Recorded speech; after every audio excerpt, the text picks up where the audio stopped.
जुलाई 2025 के बारे में हम लगातार बात कर रहे हैं और इस वीडियो में देखेंगे धनु लगन वालों के लिए। धनु लगन वालों के लिए ये चार्ट आपको नजर आ रहा है, अपना लगन चार्ट। इस चार्ट में जो जो प्लेसमेंट आपको नजर आ रही है ग्रहों की, वो आपका जुलाई का गोचर ही है वास्तव में। और इस गोचर में कुछ बदलाव भी हो सकते हैं जो मंथ के मध्य में होंगे। यहाँ पे हम सबसे पहले देखेंगे गोचरीय स्थितियों को। गोचरीय स्थितियां किस प्रकार से इस मंथ में रहने वाली है और उसके बाद देखेंगे इनका जो प्रभाव आपके ऊपर पड़ेगा, जो प्लेसमेंट आपको नजर आ रही है वो किस तरीके से आपको प्रभावित कर सकती है। सबसे पहले यहाँ हम गोचरीय स्थितियों में बात करेंगे सूर्य की। सूर्य की बात की जाए तो ये 15 जुलाई तक मिथुन राशि में गोचर करते हुए दिखेंगे। इसके बाद ये कर्क में प्रवेश कर जाएंगे। बुध का गोचर वक्री कंडीशन में हो रहा है और कर्क राशि में ये रहेंगे 17 जुलाई से वक्री कंडीशन। शुक्र यहाँ पर देखा जाए तो वृषभ राशि में रहेंगे और 26 जुलाई से अपना राशि परिवर्तन करके मिथुन राशि में चले जाएंगे। मंगल का गोचर होगा सिंह राशि में और 28 जुलाई से ये भी अपना राशि परिवर्तन करके कन्या राशि में प्रवेश कर जाएंगे। बृहस्पति का गोचर मिथुन राशि में और शनि का गोचर है मीन राशि में। इसके साथ साथ चंद्रमा का गोचर 1 जुलाई को आपको कन्या राशि में देखने को मिलेगा। वहीं राहु अभी कुंभ राशि में गोचर कर रहे हैं और केतु सिंह राशि में। तो ये गोचरीय स्थितियां हैं। इसके बाद अब हम देख लेते हैं इसका जो वास्तविक प्रभाव है वो आपको कैसा मिलने वाला है। तो यहाँ हम सबसे पहले शुरू करते हैं लग्नेश से। लग्नेश आपके बृहस्पति हैं और बृहस्पति आपके सप्तम में ही गोचर कर रहे हैं इस महीने के दौरान।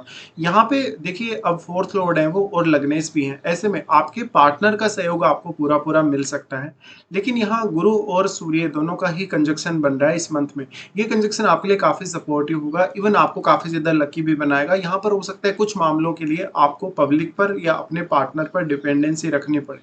ऐसा जो गुरु और सूर्य का युति है वो आप में अच्छे लीडरशिप के गुण और अच्छे ज्ञान और अच्छी क्षमता लाएगा, साथ साथ में आपको काफी एक्टिव भी रखेगा।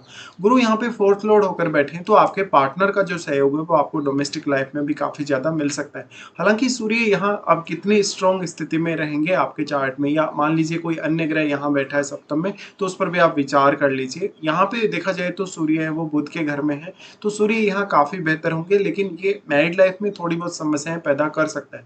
इसी तरीके से गुरु सप्तम में गोचर कर रहे हैं तो ये विवाह का बहुत ही परफेक्ट योग बन रहा है। और साथ में ये आपके सूर्य जो है वो भाग्येश है। भाग्येश होने की वजह से यहाँ इस समय अगर आपका मैरिज होता है, जब तक सूर्य का गोचर यहाँ है लगभग 15 जुलाई तक, तो आपके लिए ये बहुत ज्यादा लकी मैरिज साबित होगा। इसके साथ ही लेकिन आपके सप्तम भाव में बैठे हुए ग्रह का रोल भी आपको देखना होगा और लगन में बैठे हुए ग्रह का रोल भी। इसके साथ साथ यहाँ गुरु जो गोचर कर रहे हैं ये बिजनेस से रिलेटेड डिसीजन लेने के लिए, इवन कैरियर से रिलेटेड डिसीजन लेने के लिए, अगर आपको फॉरेन टूर करना है तो फॉरेन टूर या हायर एजुकेशन की तरफ जाना है तो उससे रिलेटेड फैसले करने के लिए बहुत अच्छा स्थिति रहेगा। इसके साथ साथ गुरु यहाँ से प्रभावित कर रहे हैं आपके 11वें भाव को। ऐसा जो गुरु होगा वो पार्टनर की तरफ से आपको धन दिलाएगा और आपकी खुद की अंडरस्टैंडिंग और खुद की जो सोच होगी उसको भी कहीं ना कहीं वैसे बनाएगा जिससे आप ज़्यादा से ज़्यादा अर्निंग कर सकें और जो भी पर्टिकुलर आप प्रोफेशन चुने हैं उसमें आप तेज़ी से आगे बढ़ सकें। यहाँ एक तरीके से देखा जाए तो सूर्य बहुत ज़्यादा एक्टिवेटेड रखेंगे गुरु को, इसलिए यहाँ अब जितने भी कार्यों में आपको अभी तक डिले रहा है, कोई भी काम, चाहे वो मैरिज है, चाहे आपका बिजनेस वगैरह है या अदर कोई भी हो सकता है कार्य जो आपके लिए बहुत इंपॉर्टेंट हो, उन मामलों में काफ़ी ज़्यादा यहाँ एक्टिविटीज़ देखने को मिलेंगी और यहाँ कहीं ना कहीं अब आपके 11वें भाव को भी इसका बल जरूर मिलेगा। अब आपको देखना होगा अगर 11वें भाव में कोई भी ऐसा प्लेनेट बैठा है जो या तो शुक्र का मित्र हो या जो गुरु के साथ बहुत अच्छे संबंध रखता हो, तो ये आपके लिए ज्यादा फेवरेबल रहेगा। गुरु का एस्पेक्ट जो यहाँ है वो आपके नेटवर्क को बढ़ाएगा। नेटवर्क को बढ़ाने के साथ साथ ये आपके मान सम्मान के लिए और प्रतिष्ठा के लिए काफी ज्यादा अच्छा होगा। गुरु का यहाँ फिर एस्पेक्ट आ जाता है सूर्य के साथ ही आपके लगन पर भी, तो ये लगन को बहुत ज्यादा एनर्जी यहाँ मिल रही है और ये आपके पर्सनल प्रतिष्ठा और मान सम्मान के लिए बहुत ज्यादा अच्छा होगा। इसके अलावा लोग आपको काफी सपोर्ट करते हुए नजर आएंगे और आप में थोड़ा ईगो जरूर होगा, तो अपने व्यवहार पे आपको थोड़ा ध्यान देना ही होगा। यहाँ पे फिर गुरु का एस्पेक्ट आ जाता है थर्ड हाउस पे। थर्ड हाउस पे यहाँ गुरु वैसे, क्योंकि यहाँ राहु काफी अच्छे हैं गोचर में, लेकिन फिर भी यहाँ जो आपके लग्नेश है वो राहु को कहीं ना कहीं कंट्रोल करेंगे। कंट्रोल करने की वजह से अब राहु यहाँ पे काफी और बेहतर अच्छे आपको परिणाम देंगे। इसलिए अब जिन लोगों का भी गुरु का महादशा चल रहा है या जिन लोगों का भी राहु का महादशा चल रहा है, उनके लिए इनका गोचर और भी ज्यादा फेवरेबल रहने वाला है। इसके साथ साथ आप अपनी खुद की कम्युनिकेशन स्किल्स पे और अपने खुद के जो भी आपके नेचुरल स्किल्स हैं उन पे ज़्यादा ध्यान देंगे और उनको और ज़्यादा इम्प्रूव करेंगे। गुरु का यहाँ थर्ड हाउस पे एस्पेक्ट है तो ये नई चीज़ें सीखने और कुछ लाइफ में नया करने के लिए आपको प्रेरित करेगा। उसके बाद हम देखते हैं शनि को। शनि आपके चार्ट में सेकंड हाउस के लॉर्ड और थर्ड हाउस के लॉर्ड होकर गोचर कर रहे हैं फोर्थ में। फोर्थ में शनि का गोचर मोस्टली आपके लिए अच्छा साबित होगा, लेकिन यहाँ घर परिवार से जुड़े हुए कार्यों, अपनी अर्निंग्स और अपने कैरियर को लेके आप काफ़ी ज़्यादा सीरियस रहेंगे। इस वजह से हो सकता है कि फैमिली के सदस्यों के साथ थोड़ा बहुत आपका मतभेद रहे, या फिर आप ज़्यादातर अपनी फैमिली के प्रति सीरियस रहने के कारण बाकी अपने अन्य कार्यों पर पूरा ध्यान ना दे पाएँ। इसके साथ-साथ लेकिन शनि यहाँ क्योंकि एस्पेक्ट कर रहे हैं 10th हाउस में, तो वो आपके करियर के लिए बहुत बेहतरीन स्थिति में होंगे। शनि आपके चार्ट में 4th हाउस में आ रहे हैं, बट वो आपके सेकंड लॉर्ड हैं। सेकंड लॉर्ड है तो ये पारिवारिक मामलों में आपको ज़्यादा सपोर्ट करेगा। आपको अगर कोई भी प्रकार से अपने घर में कोई इनोवेशन करवाना है, आपको कहीं न कहीं कोई भी इस तरह की स्थिति जहाँ पर आपको कोई नया कंस्ट्रक्शन करवाना है या कोई भी नया काम आपको करवाना है, उस मामले में शनि आपको ज़्यादा सपोर्ट करेंगे। साथ ही क्योंकि वो थर्ड लॉर्ड है, तो आप अपनी पूरी-पूरी क्षमता का इस्तेमाल अपने करियर के लिए और अपने डोमेस्टिक लाइफ के लिए कर सकते हैं। शनि यहाँ से एस्पेक्ट कर रहे हैं आपके सिक्स्थ हाउस को एस्पेक्ट कर रहे हैं, तो यहाँ वो आपकी डेली लाइफ को काफ़ी बेहतरीन बनाएँगे। यहाँ पे हो सकता है आपको शुरुआत में थोड़ी ज़्यादा हार्ड वर्क करना पड़ेगा, लेकिन ये आपकी डेली लाइफ में एक अच्छा रूटीन आपको दे सकता है। साथ-साथ में आपके कलीग्स के साथ और आपके बॉस के साथ थोड़ी बहुत परेशानी भी दे सकता है। शनि यहाँ से फिर आपके लगन को एस्पेक्ट कर रहे हैं। लगन को एस्पेक्ट करना बहुत ज़्यादा इंटरेस्टिंग कहा जा सकता है, और लगन का जो एस्पेक्ट है शनि का, ये आपके लिए काफ़ी ज़्यादा फ़ेवर भी करेगा वैसे अगर देखा जाए। तो ये करियर में उन्नति के लिए और करियर से संबंधित कुछ अच्छे फैसले करने के लिए बहुत अच्छी स्थिति होगी। उसके बाद यहाँ हम देखेंगे मंगल को। मंगल आपके चार्ट में 5वें घर के स्वामी और 12वें घर के स्वामी बनते हैं, और मंगल का गोचर है आपके 9वें भाव में केतु के साथ। मंगल का यहाँ गोचर आपकी विदेश यात्रा के लिए, आपकी हायर एजुकेशन के लिए, कोई भी रिसर्च वर्क के लिए काफ़ी अच्छा रहेगा। लेकिन ये आपके रिश्तों के लिए, पर्टिकुलरली आपके कोई अगर गुरु हैं, आपके पिता वगैरह हैं, उनके साथ रिश्तों के लिए उतना अच्छा नहीं है। साथ ही आपसे कुछ गलत फैसले या बहुत ज़्यादा एक्सपेक्टेशन की वजह से आपसे कुछ ऐसी गलतियाँ हो सकती हैं। मंगल यहाँ पे पंचम के स्वामी, तो पंचम को लेके भी आपकी एक्सपेक्टेशन काफ़ी ज़्यादा बढ़ जाएँगी। इसके साथ-साथ आपकी लव लाइफ़ और आपका संतान के साथ जो रिलेशन है उसके थोड़े डिस्टर्ब होने के चांसेस बनेंगे। मंगल आपके चार्ट में 12वें घर के स्वामी, तो 12वें घर के स्वामी होने की वजह से इन भाव से संबंधित जितने भी आपको डिसीज़न लेने हैं, उन मामलों में आप हमेशा धैर्य रखें। इसके साथ-साथ अगर आपको फॉरेन सेटलमेंट लेना है, या मान लो अपना हायर एजुकेशन की वजह से आपको कोई ऐसा निर्णय लेना है जो विदेश से आपको कनेक्ट करता हो, इस मामले में आपको यहाँ मंगल काफ़ी सपोर्ट कर रहे हैं। मंगल का एस्पेक्ट फिर अपने ही भाव पे रहेगा, तो यहाँ वो आपको कहीं न कहीं प्रोटेक्शन भी दे रहे हैं। प्रोटेक्शन आपको हेल्थ के मामलों में और बाकी अन्य मामलों में जहाँ-जहाँ भी आप अपना पैसा खर्च कर रहे हैं। लेकिन आपको ये देखना होगा कि आपके चार्ट में मंगल और केतु का क्या वास्तव में कोई संबंध बन रहा है या नहीं बन रहा। देखिए, अगर आपके चार्ट में मंगल केतु का कंजंक्शन है या दृष्टि संबंध है, तो ये और भी ज़्यादा आपके लिए विस्फोटक स्थिति होगी जो गोचर में आपको अभी दिखाई दे रही है। मंगल फिर यहाँ से दृष्टि डाल रहे हैं थर्ड हाउस पे, तो यह थर्ड हाउस से जुड़े हुए रिश्तों के लिए उतना अच्छा नहीं कहा जा सकता, क्योंकि यहाँ राहु ऑलरेडी गोचर कर रहे हैं। सिर्फ और सिर्फ यहाँ गुरु के एस्पेक्ट की वजह से ही बस आपको फायदा मिल सकता है। इसके साथ लेकिन मंगल का जो यहाँ एस्पेक्ट है वो आपको हार्ड वर्क करने में मदद करेगा, और आपकी अदर जो स्किल्स हैं, आपकी जो नेचुरल क्षमता है या नेचुरल जो स्किल है, उसको काफ़ी तेज़ी से यहाँ इम्प्रूव करेगा। इसलिए कोई भी प्रकार की रिस्क लेने और कोई भी प्रकार का कार्य करने में आपको आसानी रहेगी। फिर मंगल यहाँ से एस्पेक्ट कर रहे हैं फोर्थ हाउस को। फोर्थ हाउस को मंगल एस्पेक्ट करेंगे, तो ये घर से संबंधित कार्य करने के लिए या पारिवारिक मामलों में डिसीजन लेने के लिए कहीं न कहीं कुछ समस्याएँ लाएगा आपके लिए। और वैसे भी यहाँ शनि क्योंकि ऑलरेडी ट्रांजिट कर रहे हैं, तो शनि यहाँ को काफ़ी ज़्यादा सीरियस बना रहे हैं, इसलिए थोड़ा ध्यान आपको अपनी डोमेस्टिक लाइफ पे देना ही होगा। उसके बाद यहाँ हम लेते हैं शुक्र को। शुक्र आपके 6th लॉर्ड है और 6th हाउस में ही ट्रांजिट कर रहे हैं। ये समय आपकी मैरिड लाइफ के लिए उतना अच्छा नहीं होगा। कभी-कभी आपको ये देखने को मिलेगा कि अगर आप ऑलरेडी मैरिड हैं, तो आपका जो पार्टनर होगा वो आपसे काफ़ी ज़्यादा पैसे खर्च करवा सकता है। इवन आप अपनी डेली लाइफ में जहाँ भी काम कर रहे हैं, जिस भी ऑफ़िस में आप रह रहे हैं, वहाँ बहुत ज़्यादा खर्चे कर सकते हैं, या वहाँ पे आप पार्टी वगैरह करने को देखेंगे। शुक्र यहाँ पे अब क्योंकि आपके 11वें घर के लॉर्ड हैं, तो इस केस में आपका जो पैसा है या जो आपकी अर्निंग्स है उसमें कुछ रुकावटें आ सकती हैं। भले ही शुक्र अपने ही घर में, लेकिन आपकी खुद की जो रिक्वायरमेंट्स है उनके लिए कुछ खर्चे यहाँ हो सकते हैं। शुक्र का एस्पेक्ट आपके 12th हाउस पे है, और मंगल का भी यहाँ एस्पेक्ट है, तो ये आपकी मैरिड लाइफ को डिस्टर्ब करने वाला है और आपकी रिलेशनशिप के लिए उतना अच्छा नहीं है।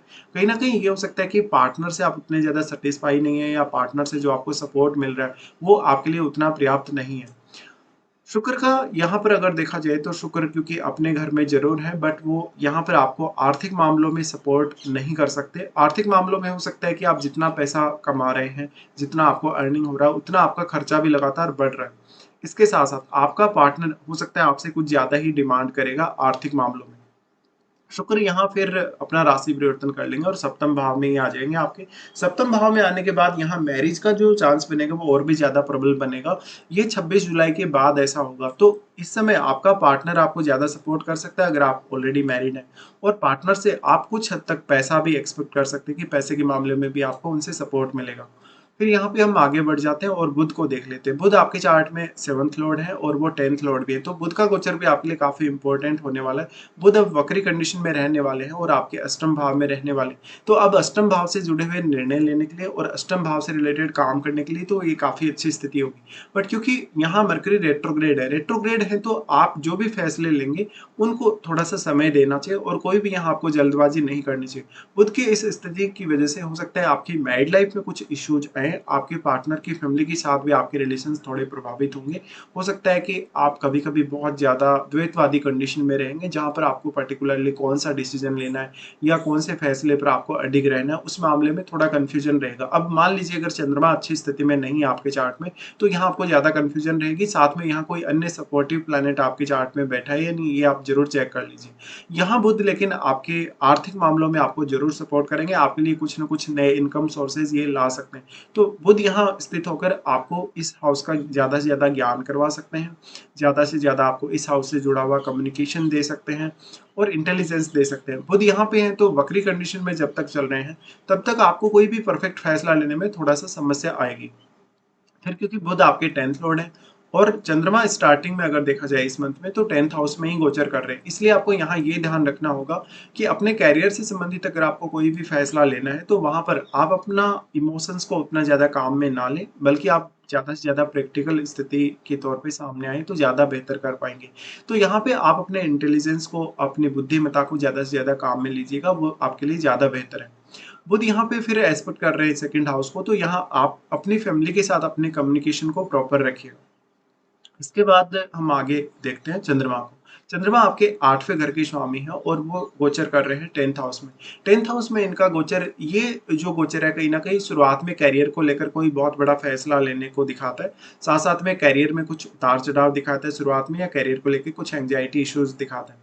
चंद्रमा उसके बाद 3 दिन बाद आपके 11वें भाव में प्रवेश करेंगे। 11वें भाव में प्रवेश करेंगे तो ये आपकी इनकम के लिए अच्छा होगा, अर्निंग्स के लिए अच्छा होगा। अगर आपका पैसा कहीं अटका है, कहीं से आपको पैसा मिलना है, तो वो पैसा आपके हाथ में आएगा। साथ साथ में चंद्रमा यहाँ से आपकी क्रिएटिविटी में भी अच्छा योगदान करेंगे और आपको थोड़ा इमोशनल बनाएंगे।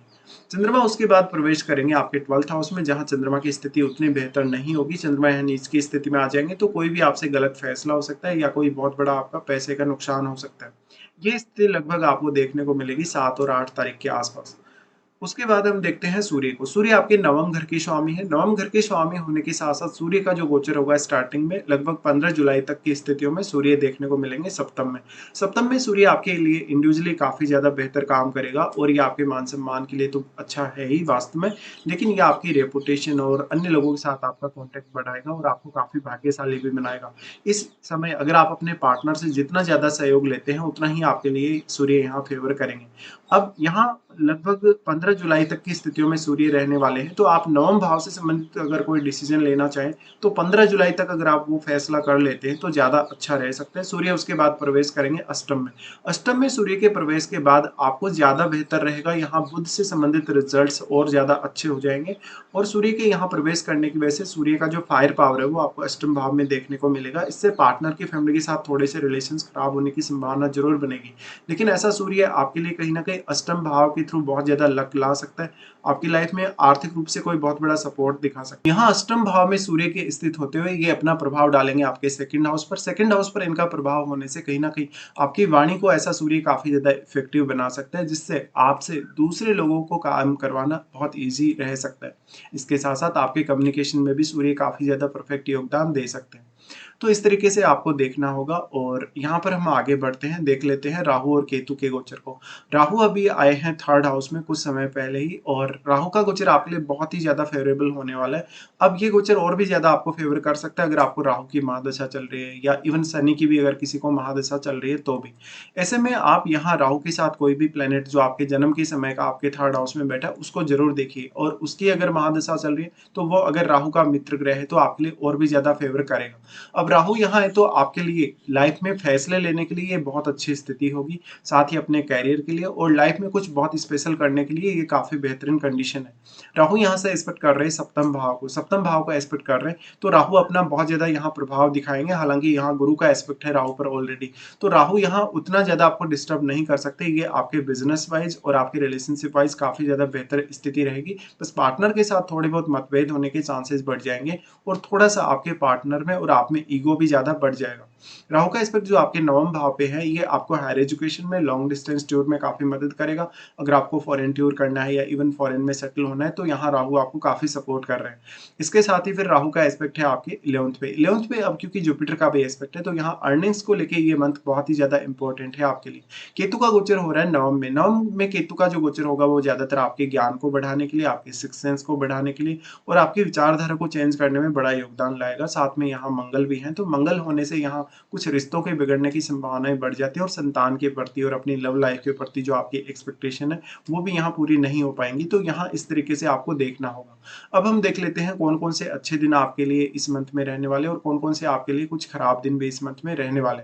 सबसे पहले अच्छे दिनों की बात कर लेते हैं। अच्छे दिनों में देखा जाए तो धनु लगन वालों के लिए जुलाई में 4, 5, 9 से 12 तक और 26 से 28 तक ये काफ़ी बेहतरीन दिन रहेंगे, जब आप अपना कोई भी कार्य इजीली पूर्ण कर सकेंगे। तो जहाँ जहाँ भी आपको रुकावटें आ रही हैं, जो जो कार्य आपके नहीं बन पा रहे, आप यहाँ इन दिनों में थोड़ा सा फोकस कर सकते हैं, उन कार्यों को इन दिनों में प्लान कर सकते हैं।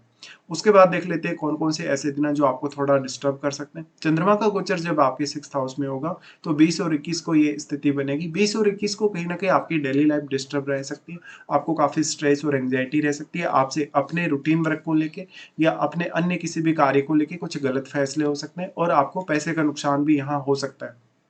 चंद्रमा का गोचर जब कर्क में होगा तो 24 और 25 को ये स्थिति बनेगी। ये आपको मेंटल स्ट्रेस और एंग्जाइटी बहुत ज़्यादा देगा।